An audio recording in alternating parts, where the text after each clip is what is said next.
What's going on, everybody? My name is Stuff is Stuff. Welcome back to This Week in Retro.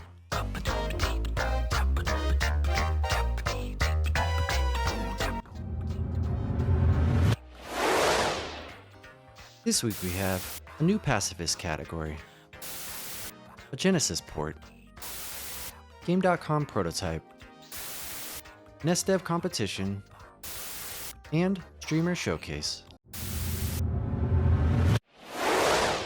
I love it when people step outside of their comfort zone and take on a challenge that no one else has done. Recently, a Twitch streamer and runner by the name of Kumacon22 did just that. They decided to do a Pacifist run of Monster in My Pocket for the NES. Pacifist runs generally mean you only kill the bosses because they are required for progression. All other enemies must be dodged or damage boosted. As far as I could tell, it was the first ever completed Pacifist run. Unfortunately, the moderators for the board decided that killing boss projectiles wasn't allowed, which meant Kumakon's run was invalid.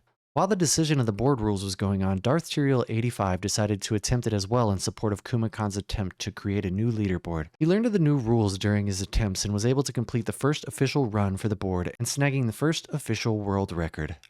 Whew, so we got it. We finally got one. It was scary. Congrats to both runners for helping make this happen. I'm looking forward to Kumacon revisiting the run and getting an official time on the board.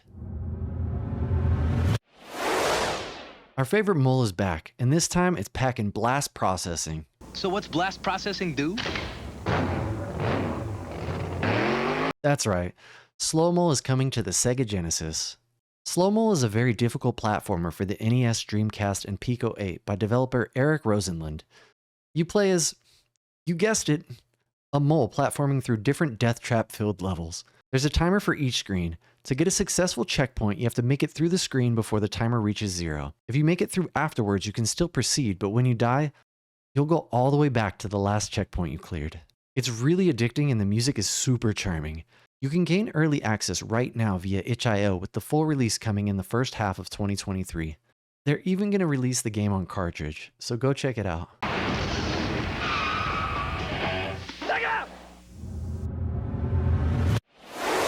A Game.com prototype cartridge was recently dumped.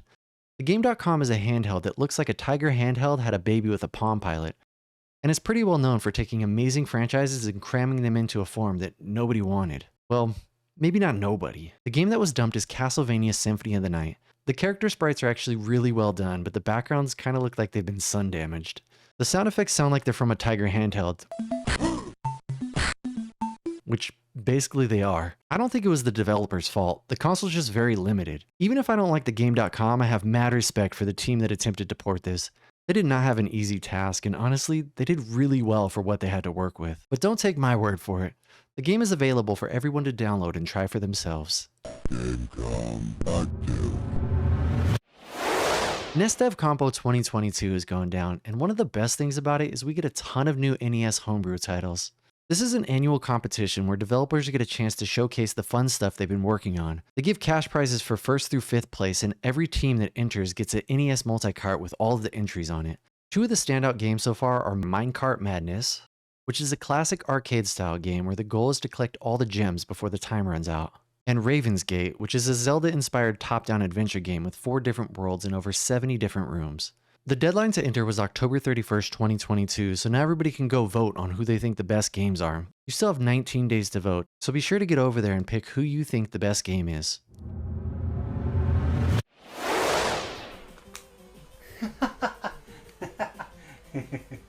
Now it's time to talk about a speedrunning machine. Some people are just built different, and we're all so lucky to have someone like Edo87 in the community. No, but yeah, don't tell my wife. Alright, so... The way he approaches games usually leads to new strats, time saves, and new world records.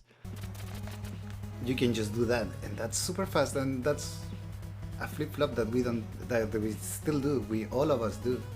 This year he set a personal goal to get 100 world records, and he's currently at 97. If that's not crazy enough, he's saving Ninja Gaiden Pacifist as his 100th world record for 2022. Yeah, in your balls. He's always willing to share his knowledge and help others get better, and he's nothing but chill vibes. No, I'm out. Not only is he good at games, but he's also really good at skateboarding and worked as an instructor. As a secondary goal, he's looking to hit 1,000 followers on Twitch, currently sitting at 967. If you're not following him, you should go do that. Seriously, go now. Keep going. He is truly a gem in the retro community. No, I'm out. Thank you all so much for hanging out with me this week. The one thing you can't get back is your time. I really appreciate you spending your time with me. There's so many different things on the internet that you could be consuming, and you chose to be here. Go spread love to everybody that we showcased today, and make today a good one. Or don't. I'm not your real dad. My name is Stuff is Stuff, and this has been episode 15 of This Week in Retro.